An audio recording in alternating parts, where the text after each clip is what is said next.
Welcome to the Celtic Way Morning Briefing Live. I'm Tony Haggerty and I'm delighted to be joined actually by Alison McConnell on D-Day for Celtic in Denmark. Alison, we'll get straight into it. It's Champions League crunch time for Celtic, isn't it?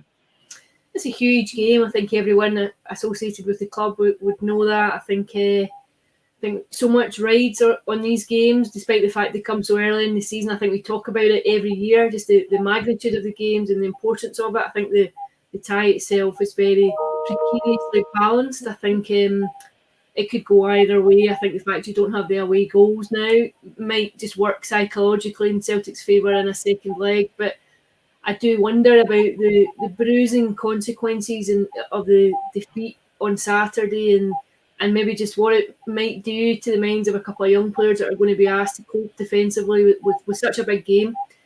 And I think, again, comes back to, we've talked about it before, but it just seems to be Groundhog Day when it gets to this point in the season. It's just you're scratching around for players to go into huge games that really set the tone for the season. And I think every year you draw the conclusion that the preparations could have been better for it.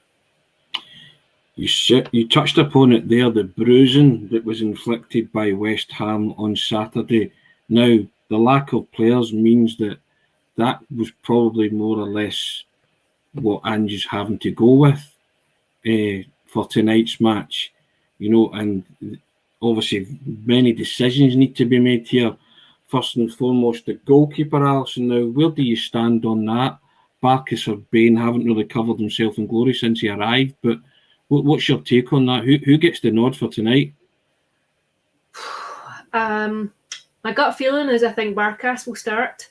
I think that is where he'll go. If you're asking me on a personal level, I think I might have been tempted to go with Scott Bain. I think it comes back to the issue that it's been a problem position for way longer than Ange Postecoglou's been at the club. I think it's been a headache. I think added to that, I think the defensive frailties that are in front of either goalkeeper has made it very difficult for them too. I don't think it's helped. I have to say, I do think there must be a good goalkeeper in Vasilis Barkas. I think he was an international player. He came to Celtic on the back of Champions League football. He had a very good reputation. I think he walked into the club in the most surreal circumstances last year, to a new culture, to a new country, to a new language. I think you're talking about, maybe players all getting dressed in different huts. You're maybe not having the same camaraderie of a normal squad life. Last season, I think it would have been very unusual and just quite odd to have to come in and integrate yourself into it. But I do just wonder about the psychological implications of where he might be at. I think just the weight of pressure on him now just might be quite intolerable. I tend to agree with you there, Alison. I think you might go with Scott Bain tonight, Ange, because of the negativity and the psychological implications that come with putting Barkas in goal, and also the confidence factor as well. I just don't think the defence seem confident around him. I could be wrong in that, but I mean, it's the proof's in the pudding, isn't it? And that was a mauling they got on Saturday. I'm granted that was a top six English Premier League side, but you're not going to come up against that every week. But you still want to see signs, don't you, of improvement? To be fair, I actually thought he had two good saves. Yeah, he actually had two good saves, and then obviously they changed the keeper at the break. I think what you've been desperate for is for him to just have a right good game one day, to turn up and just to make one or two saves that are maybe the difference between taking 3 points and drawing a game or dropping a game. I think you've almost been willing him for that, and I think it's a bit like a striker who can't get a goal. You sometimes think if they can get one or two, it might just be the catalyst for better performances. It just might settle some gremlins in the head. But I just don't know if there will be time now for that at Celtic, or whether he might have to go elsewhere just to kickstart his career again. But I don't know. I think my feeling is that the manager will probably stick with him tonight.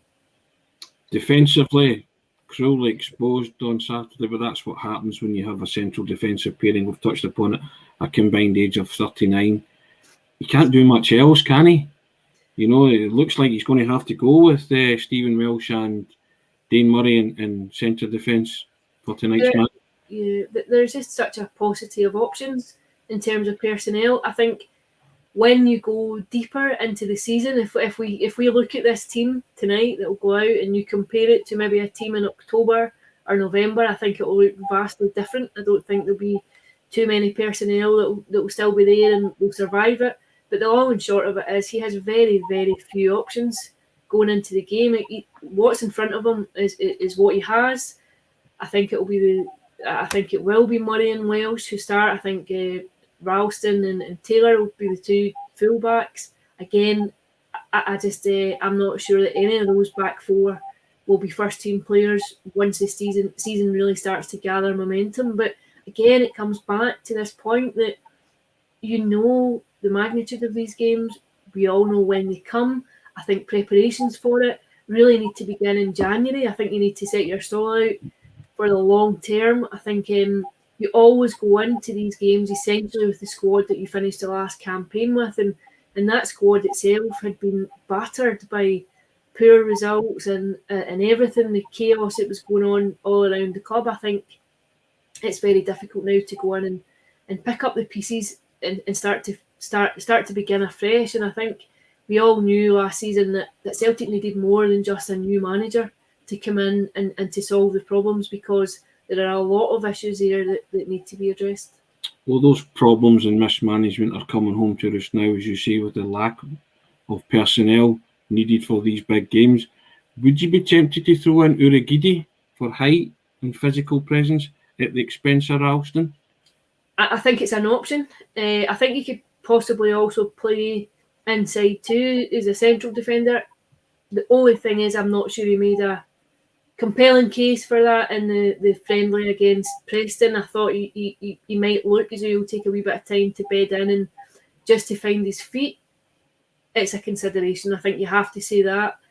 But I'm not sure. I think the fact that he wasn't there for the first leg would suggest that the manager's thinking is probably to go with what he's got just now. And also, moving into the midfield, talking about protection, would you be inclined to maybe bring in Shaw for that height reason as well, or just to protect the back four, or do you trust Ismail Assoro to do that? Soro, I think I think it will be Soro who takes that position. I thought he had a good game in the first leg. Actually, I thought he played well in the first leg. I know there was a few different viewpoints going out, but I thought he played well. I thought he's a young player. He's still quite raw. He still has a lot to learn, but I think this could be quite a big season for him.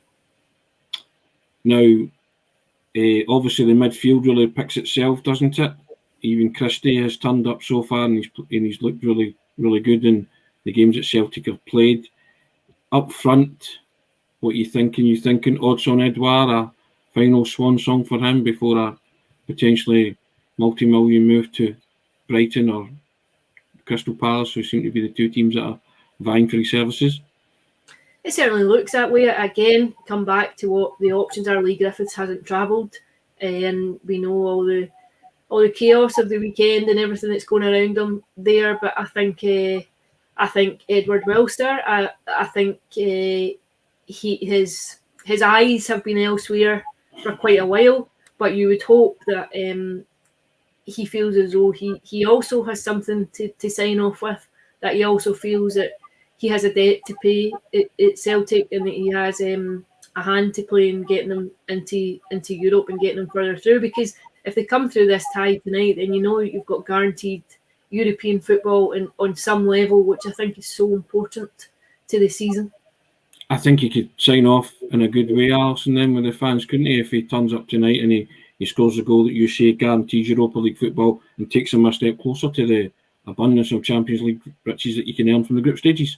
Listen, it helps everyone. It helps Celtic, and it helps Odsonne Edouard to go out and focus on the game and try and hit peak form. I think it's inevitable. I think we would all expect that there is a move elsewhere. I think we've all been waiting on it since I would say since January, possibly even this time last year, I think we had anticipated it.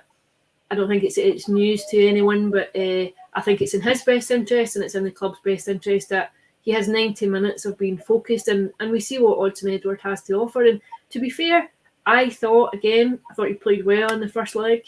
I know there was criticism about the chance he missed. It directed straight to the goalkeeper, but I thought he looked on it. I thought he looked fairly sharp, and you would like to think that will augur well for this evening. You know, the wonderful thing for Celtic in this tie is that the away goals rule's been scrapped. So they know there is no sticking or twisting here. It's a win takes them through. Sometimes you're better with your hand being forced, aren't you? In these kind of games, and it's a straight shootout, you know? Yeah, I think it probably just affects what's going on in your head during the game. I think, you know, yourself, if a game maybe goes to 1 each or 2 each and the away goal rule has an effect, then you've got something to protect, or you know that you're exposed if you go looking for a second goal. I think it changes just how you view the game from a mental approach when you know it's a winner takes all occasion. And also, the winners of this play PSV or Galatasaray. It's looking like PSV, isn't it? You know, because of their huge lead from the first leg. You know, I guess you can't get too far ahead of yourself, but that's another tough test that awaits, isn't it? Listen, that game's huge. Should Celtic go through, I think everyone knows how demanding a game that'll be, but I hate to sound like a cliche or sound like a manager, but One game at a time. I don't think you can be distracted by that, because I think it's a very fragile result that Celtic are going into the second leg with tonight. I think